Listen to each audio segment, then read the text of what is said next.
मैं कहता हूँ उस दिन मैं मर जाऊँ जिस दिन मुझे ये कहना पड़े कि मेरा बाप इस तरह था, मेरा बाप उस तरह था। आपने शादी कर भी ली है तो काज़मी साहब की करैक्टर असैसिनेशन गलत बात है। कि आपको लगता है कि सुप्रीम कोर्ट कोई वालिदैन के हक़ में कुछ बेहतर फैसला देगी? इंशाल्लाह जी। मुझे ये बताएं कि जब ज़हीर की वालदा आई, आपने जिस तरह से उनके साथ बातचीत की और जिस तरह आप दुआ के पीछे बता रहे थे कि दुआ गैंग में फंस गई हो, और फिर तस्वीर एक आना, तो ये आपको नहीं लगता कि कहीं ना कहीं कुछ ना कुछ आपकी तरफ से भी अनएथिकल हुआ है? नहीं, हाई कोर्ट के अंदर मेरे जज्बात देखे जो मैं उस वक्त थी, वो हो सकता है कि एक माँ के ही जज्बात हो। कि आपकी एज क्या है तो आप उसको अपना बर्थ सर्टिफिकेट या आईडी कार्ड से देख के बताते हैं, आप उसको मेडिकल रिपोर्ट नहीं पेश करते या मेडिकल करवाने नहीं चले जाते। अस्सलाम वालेकुम नाज़रीन, मैं हूं आपका मेज़बान अली हमज़ा और आप देख रहे हैं मेरा यूट्यूब चैनल।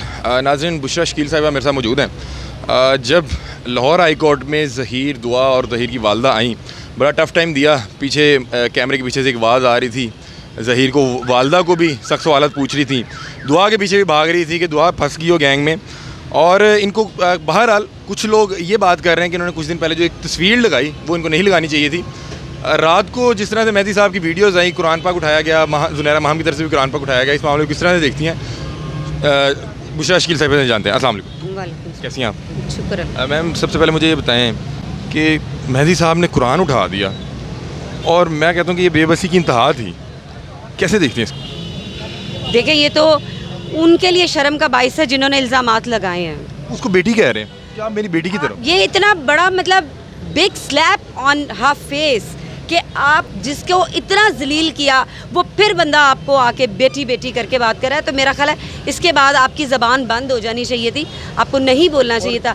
आप दोबारा कुरान, मुझे यहाँ पे लोग बता रहे हैं कि जी उसने भी कुरान पर इखलाकी गिरावट कि एक बंदा आपको बेटी कह रहा है और कह रहा है खुदा ना मेरी मुश्किलात में इजाफा मत करें, और वो सुबह कुरान उठा के दोबारा कह रही है कि झूठ बोल रहा है। तो फिर आप यहाँ से देख लें, ये जर्नलिज्म नहीं है, इसको जर्नलिज्म नहीं कहते हैं। आप मुझे बताएं, आप कभी इखलाक से, आप भी अरसे से रिपोर्टिंग कर रहे हैं ना, आप कभी इतनी इखलाक से गिरी हुई चीज़ें करेंगे? मैं कभी भी नहीं करूँगा। तो फिर कोई भी नहीं, मेरा ख्याल है कि कोई पढ़ा लिखा सहाफ़ी नहीं इस तरह की चीज़ें करता। कोई किसी के साथ पर्सनल होता नहीं। ये को हम मेन स्ट्रीम पे नहीं बैठे हुए कि जी हम दो पॉलिटिशियंस जो अलग अलग पार्टीज़ हैं उनको कर रहे हैं, वो हम उसको जलील करें।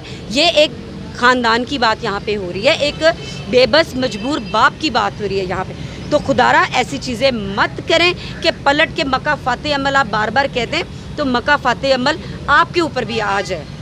दुआ जिस तरह से बातें कर रही है वो ऐसे लग ही नहीं रहा कि वो अपने प्यार के लिए घर से भागी, वो तो ऐसे लग रहा है कि काज़मी साहब की दुश्मनी में घर से भागी। और जिस तरह से उनका करैक्टर असैसिनेशन कर रहा है, मैं कहता हूँ उस दिन मैं मर जाऊँ जिस दिन मुझे ये कहना पड़े कि मेरा बाप इस तरह था, मेरा बाप उस तरह था। आपने शादी कर भी ली है तो काज़मी साहब की करैक्टर असैसिनेशन गलत बात है, बहुत गलत बात है। लेकिन मसला ये कि देखें, मैं आपको बंद कर लेती हूँ यहाँ पे, ठीक है? तो मेरा ख्याल है कि जो आपको बोलूँगी आप वही करेंगे। आपको लगता है कि कोई आपको इस कदर कभी भी प्रेशराइज कर सकता है कि आप अपने बेटी, बहन या बाप या माँ के बारे में इस तरह की बातें कर सकते हैं? जो हालात हैं, जब आप किसी को बहुत ज़्यादा प्रेशराइज करते हैं, ठीक है, या कोई मजबूरी किसी चीज़ की बना लेते हैं, तो फिर जो कहा जाता है वो किया जाता है। अच्छा, मुझे ये बताएं कि जब ज़हीर की वालदा आई, आपने जिस तरह से उनके साथ बातचीत की और जिस तरह आप दुआ के पीछे बता रहे थे कि दुआ गैंग में फंस गई हो, और फिर तस्वीर एक आना, तो ये आपको नहीं लगता कि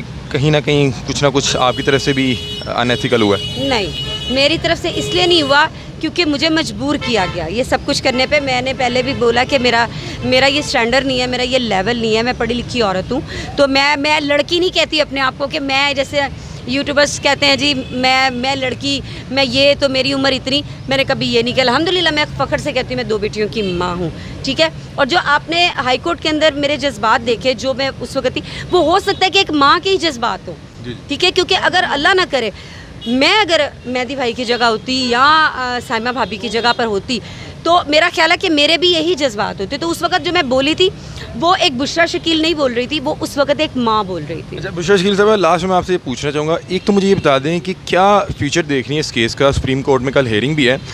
सेकंड, मुझे ये बता दें कि आपको लगता है कि सुप्रीम कोर्ट कोई वालिदैन के हक़ में कुछ बेहतर फैसला देगी? इंशाल्लाह जी, क्योंकि जहाँ तक मैंने सुना है ना, मतलब हो सकता है कि मेरी मतलब मैं गलत हो, लेकिन सुप्रीम कोर्ट में 14 साल की बच्ची की स्टेटमेंट नहीं चलती, सुप्रीम कोर्ट सुनती ही नहीं है। जो मेडिकल आया हुआ है, मेडिकल आया है तो फिर मेडिकल जिसने किया वो सस्पेंड क्यों हुआ? अगर मेडिकल सही था तो दोबारा से भी मेडिकल हो सकता है। हो सकता है, लेकिन मेडिकल उस तरह का नहीं होगा जिस तरह का हुआ है। अव्वल तो जहाँ तक देखें, मैं एक बात करूँगी कि एक बाप के पास उसकी बेटी की सब चीज़ें हैं, हाँ। बेफॉर्म है सब। देखिए, हम किसी जगह पे चले जाएं, कहीं पे भी हमारे लिए वो चीज़ें ज़रूरी होती हैं। हमारे लिए हमें कोई ये नहीं पूछता कि अपना मेडिकल लाओ जी इसके।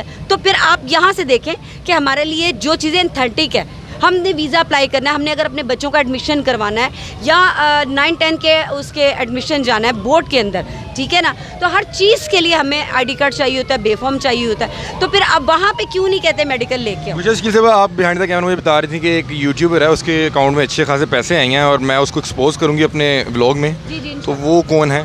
वो मैं नाम अभी नहीं ले रही, वो जब मैं सारी चीज़ें प्रूफ के साथ विद एविडेंस ले, क्या वो वही हैं जो हम समझ रहे हैं? अभी मैं कुछ भी नहीं बोल रही। थैंक यू सो मच जी। तो नाज़रीन, ये थी बुशरा शकील। इनका कहना ये था कि वालिद साहब के पास तमाम डॉक्यूमेंट मौजूद हैं। क्या वालिद साहब 15 साल पहले से ये प्लान कर रहे थे कि मैंने एक दिन बहरहाल अपनी बेटी के लिए ये सबूत पेश करने हैं? तो ये जो ऑफिशियल डॉक्यूमेंट्स होते हैं बहरहाल यही वैलिड समझे जाते हैं। जब भी आपको कोई ये पूछता है कि आपकी एज क्या है, तो आप उसको अपना बर्थ सर्टिफिकेट या आईडी कार्ड से देख के बताते हैं। आप उसको मेडिकल रिपोर्ट नहीं पेश करते या मेडिकल करवाने नहीं चले जाते। बहरहाल ये सवाल है जिनका अभी तक जवाब नहीं मिल सका। अभी तक के लिए अपने मेज़बान अली हमजा को दीजिए इजाज़त। अल्लाह हाफ़िज़।